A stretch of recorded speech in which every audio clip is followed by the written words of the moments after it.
제가 목사 안수를 받기 전에 수련 목회자로 전도사로 사역하던 교회가 정동감리교회란 곳인데, 그 교회가 어디 있냐면 서울시청하고 아주 가까이 있습니다.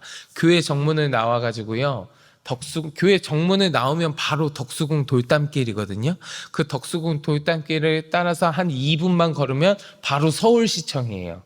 서울시청하고 굉장히 가까운 그런 교회였는데, 그 시청 광장이에요. 시청 광장에 여러분 잘 아시겠지만 1년 동안 정말 많은 집회가 열립니다. 수많은 집회가 그 광장에서 열려요. 1년 동안 뭐 평일에도 많이 열리고요. 주말에는 어김없이 뭔가 집회가 열리고 뭐 많이 합니다.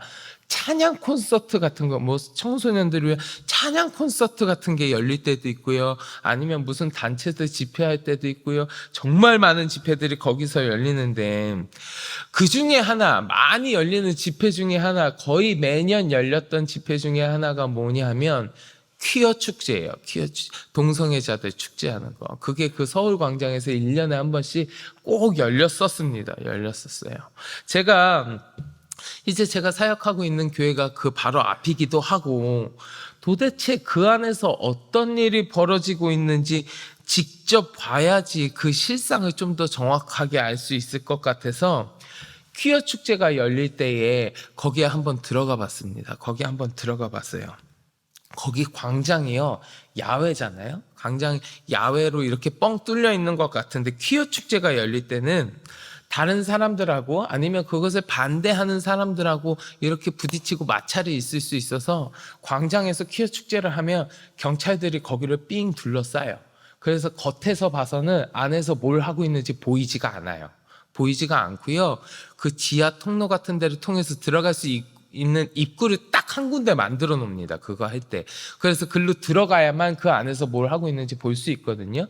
그래서 좀 한번 도대체 어떤 모습인가, 무엇을 하는가 궁금한 마음에 제가 한번 들어가 봤습니다. 들어가서 실제 제 두 눈으로 그 안에서 벌어지고 있는 일들을 보니까 정말 말로는 다 할 수 없을 만큼 충격적인 모습들이 그 안에 있었습니다. 굉장히 충격적이었고요. 제가 거기 들어가서 한 5분 정도 보다가 나왔는데, 그곳에 딱 들어가서 서 있는 것만으로도 막 두통이 오고요, 메스껍고요, 너무너무 힘들었어요. 그만큼 아주 충격적인 모습들이 그 안에 있었거든요. 제가 그걸 바라보면서 하나님, 저 죄악된 모습들, 이 모습들을 도대체 어떻게 해야 합니까? 라는 탄식이 절로 나오더라고요. 탄식이 절로 나오는 그런 모습들이 거기에 있는 것을 본 적이 있습니다. 근데 여러분, 그렇게 탄식이 절로 나올 만큼 죄악된 모습들이요, 오늘날에만 있었던 건 아닌 것 같아요. 오늘날에만 있었던 건 아니고, 예전에도 이렇게 가증하고 하나님 앞에서 죄악된 모습들이 계속해서 있어 왔던 것 같아요. 우리가 오늘 같이 나눈 본문 말씀도 그렇고요, 오늘 말씀도 그렇고 어제 말씀도 그래요. 어제 말씀도 그렇고 가증한 풍속들에 대해서 이야기하십니다. 그 중에서도 특별히 성적인 문제에 대해서 오늘 말씀에서 다루고 있어요. 오늘 본문만 보더라도요, 여러분, 성적인 이야기, 성적인 문제들에 대해서 여러 가지 이야기하십니다.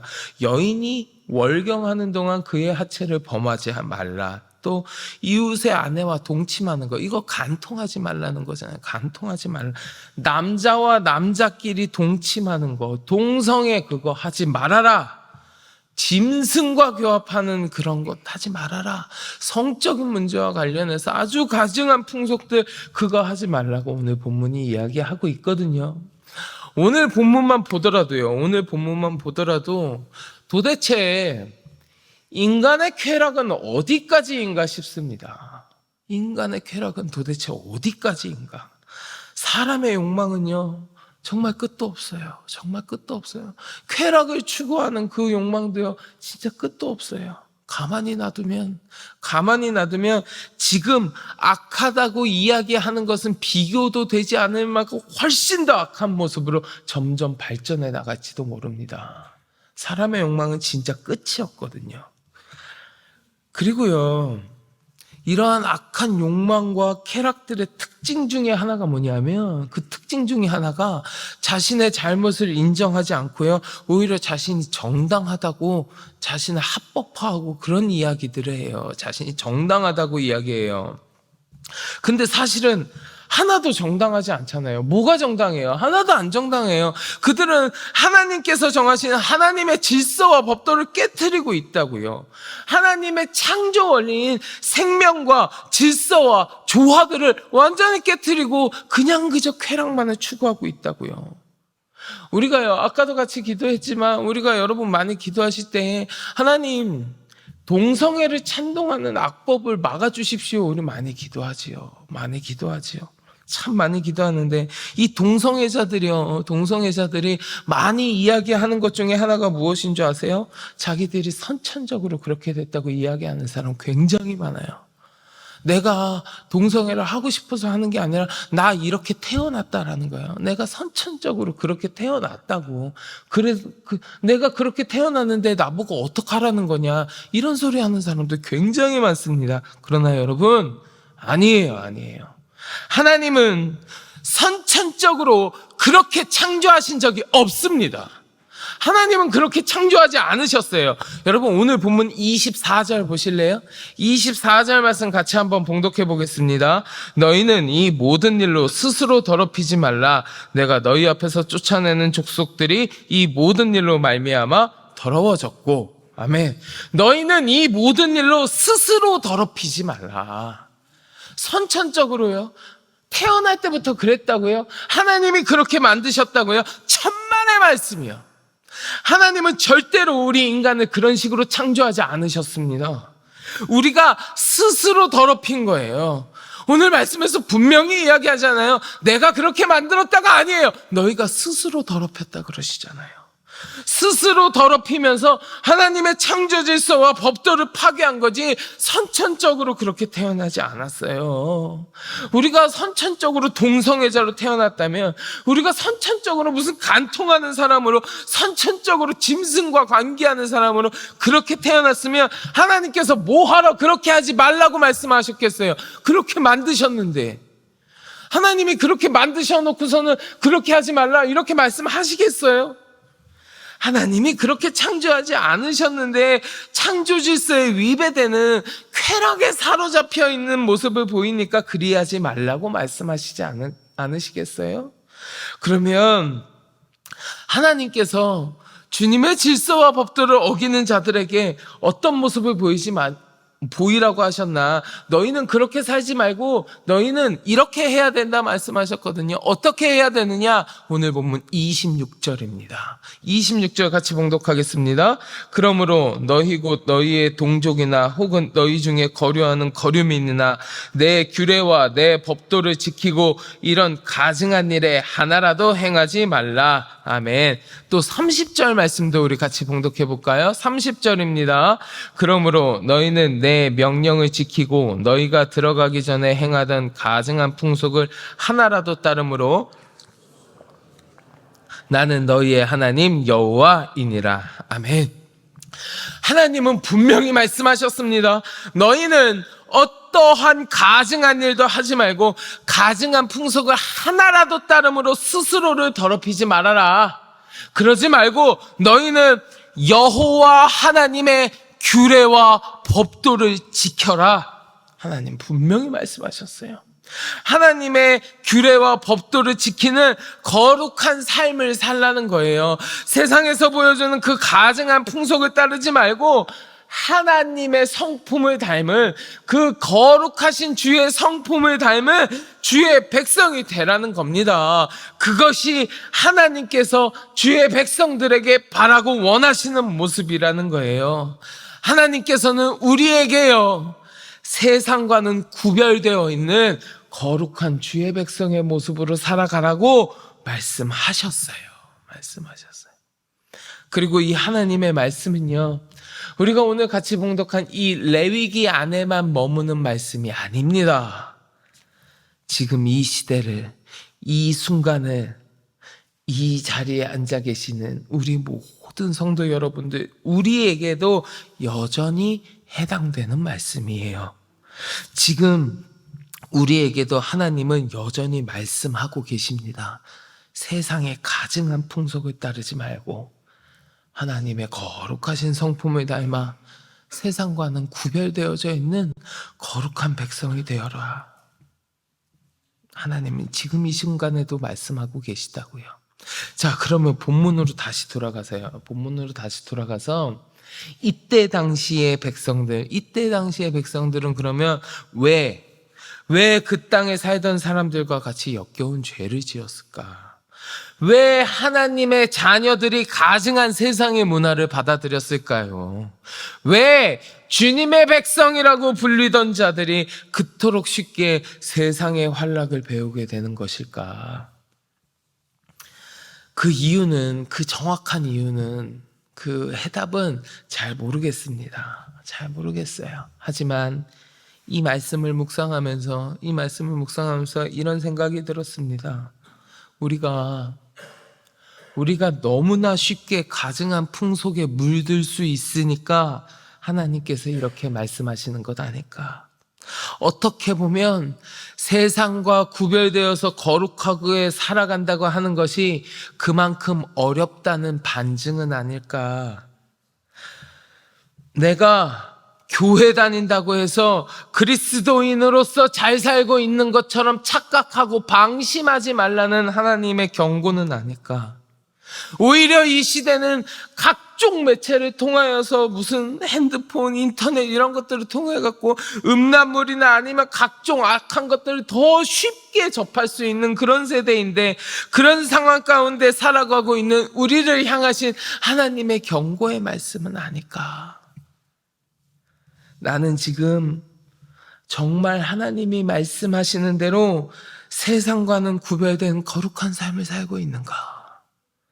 나는 지금 하나님의 창조의 질서와 그 법도를 정말 잘 지키면서 살고 있는가? 저의 삶에 다시금 또 되돌아보는 시간이 되었었습니다.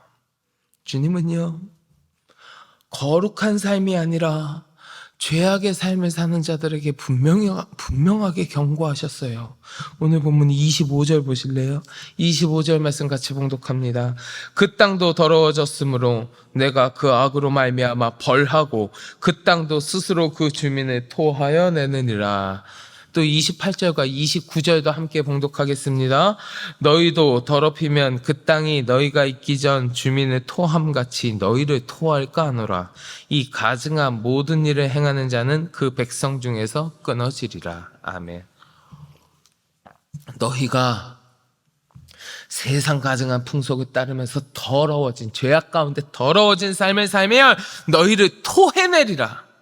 너희가 가증한 일을 행하면 백성 중에서 너희를 끊어내리라. 하나님은 분명히 말씀하셨어요. 세상 살기 힘들지? 조금 쾌락에 빠진 것 정도 괜찮아? 세상과 적당히 타협도 할 줄 알아야지. 타협하는 거 괜찮아? 절대로 그렇게 말씀하시지 않으셨습니다. 하나님은 그렇게 말씀하지 않으세요. 더러워진 것은 토해낼 것이고 가증한 것은 끊어낼 것이라고 우리 주님 분명히 말씀하셨어요. 만일 내가 세상과 구별되어 거룩한 삶을 살아가는 것이 아니라 오히려 그것들을 따라가면서 그것들을 받아들이고 더럽고 가증한 삶을 살아가면, 그런 죄악 가운데 살아가면서 이것이 죄악인지도 모르고 그저 좋다고 거기 빠져서 내 쾌락 가운데 빠져가지고 살아가면, 하나님께서 분명히 가증하다고 말씀하셨는데 그것이 가증한지조차도 깨닫지 못하면서 그 쾌락을 추구하는 삶을 내가 살아간다면 우리는 토해냄을 당하게 되고 주님으로부터 완전히 끊어지는 삶을 살게 되는 거예요. 그리고 그 하나님으로부터 끊어진 자의 삶이 어떻게 될지는 너무나도 자명하지 않습니까? 하나님으로부터 끊어진 자의 삶의 말로가 어떻겠어요? 그건 여러분들 너무 잘 알고 계시잖아요. 사랑하는 성도 여러분, 여러분들은 어떤 삶을 선택하시겠습니까? 세상의 쾌락을 쫓고 나의 만족을 추구하면서 하나님께서 더럽고 가증하다 말씀하시는 삶을 사시겠습니까? 아니면 세상과는 구별되어져 있는 거룩한 하나님의 성품을 닮은 주의 백성의 삶을 사시겠습니까? 당연히 후자가 우리의 삶이 되어야 되지 않겠어요? 후자가 우리의 삶이 되어야 되죠. 물론 여러분, 주님의 거룩한 백성의 삶을 산다는 거예요. 세상과는 구별되어진 거룩한 하나님의 삶을 산다, 하나님의 성품을 닮은 산다는 거 정말 쉬운 이야기는 아니에요, 여러분. 그렇게 쉬운 이야기 아닙니다. 때로는 고통스럽기도 하고요. 때로는 손가락질 당할 때도 있고요. 때로는 너무너무 억울한 상황이 생길 때도 있습니다. 그러나 내가 어렵다고 해서, 내가 힘들다고 해서, 내가 억울하다고 해서 하나님으로부터 끊어지는 삶을 살면 안 되잖아요. 그저 우리의 육체의 만족을 구하려고 세상 가정한 풍속을 따르면서 하나님으로부터 토해냄을 당하는 삶을 살면 안 되는 거잖아요. 그런데 많은 사람들이 이 거룩한 삶을 살아야 된다라는 하나님의 말씀을 너무 가벼이 여겨요. 너무 가벼이 여기고 무시하는 사람들도 있어요. 하나님은 하나님이세요. 오늘 본문 30절에도 말씀하시잖아요. 나는 너희의 여호와이니라. 나는 하나님 여호와이니라. 어찌 하나님의 말씀을 우리가 가벼이 여길 수 있습니까? 하나님의 말씀을 두렵게 받아야 되고요. 그 말씀대로 이루신다는 것을 우리가 믿는다면 어찌 우리의 삶이 세상 가정한 것을 추구하는 삶이 될 수 있겠어요? 거룩한 삶을 살아가는 것이 어렵고 힘들다고 한들 이 말씀을 그대로 이루시는 하나님이시라는 것을, 이 경고의 말씀이 하나님께서 우리에게 하시는 말씀이라는 것을 우리가 받아들이면, 우리가 그것을 정확히 믿으면 어찌 이 말씀을 가벼이 여기면서 그저 거룩한 삶이 아닌 세상의 것을 내가 따라가는 삶을 살 수 있겠습니까? 하나님의 말씀을, 주의 말씀을 우리가 무겁게 받아들이고 하나님은 여호와 하나님이시라는 것을 내가 고백하는 삶을 살게 된다면, 어렵고 힘들더라도 주께서 나에게 거룩한 삶을 살라고 명하셨으니 우리는 그 삶을 따라서 살아가지 않겠습니까? 우리들의 삶이요, 주께서 말씀하신 삶을 살아가야지. 주께서 끊어내리라고 말씀하신 삶을 살아가면 안 되잖아요. 바라기는 이 시간 함께 하신 우리 모든 성도 여러분, 여러분들의 삶은 주님께서 말씀하시는 대로 세상에 가증한 것들과는 구별되어진 거룩한 주의 백성의 삶이 다 되시기를 주의 이름으로 간절히 축원합니다. 그래서 여러분들의 삶이, 우리들의 삶이 주께서 토해내시는 것이 아니라 주님께서 품어주시는 삶, 하나님으로부터 끊어져 버리는 삶이 아니라 늘 주님과 동행하고 주와 붙어있는 삶이 되시기를, 그러한 하나님의 은혜와 축복이 가득한 삶이 되시기를 주님의 이름으로 간절히 축원합니다. 자, 우리 같이 기도하겠습니다. 하나님, 이 땅 가운데는 너무나 가증한 것이 많고 악한 것이 많습니다. 하나님, 내가 그 세상 가증한 것들 따라가지 아니하게 하여 주옵시고, 아버지 하나님의 말씀처럼 거룩하고 구별되어진 주의 백성의 삶을 살아갈 수 있도록 붙들어 주시옵소서. 그리하여서 주께 토해냄을 당하는 것이 아니라 하나님께서 품어주시는 삶이 되게 하시고, 아버지 하나님으로부터 끊어지는 것이 아니라 늘 주와 붙어있는 거룩한 백성의 삶이 되어질 수 있도록 나를 붙들어 주시옵소서. 우리 같이 기도하시고 마음속에 간절한 기도의 제목을 놓고 주님 앞에 기도하겠습니다. 우리 주여 많이 부르짖고 같이 기도합니다. 주여.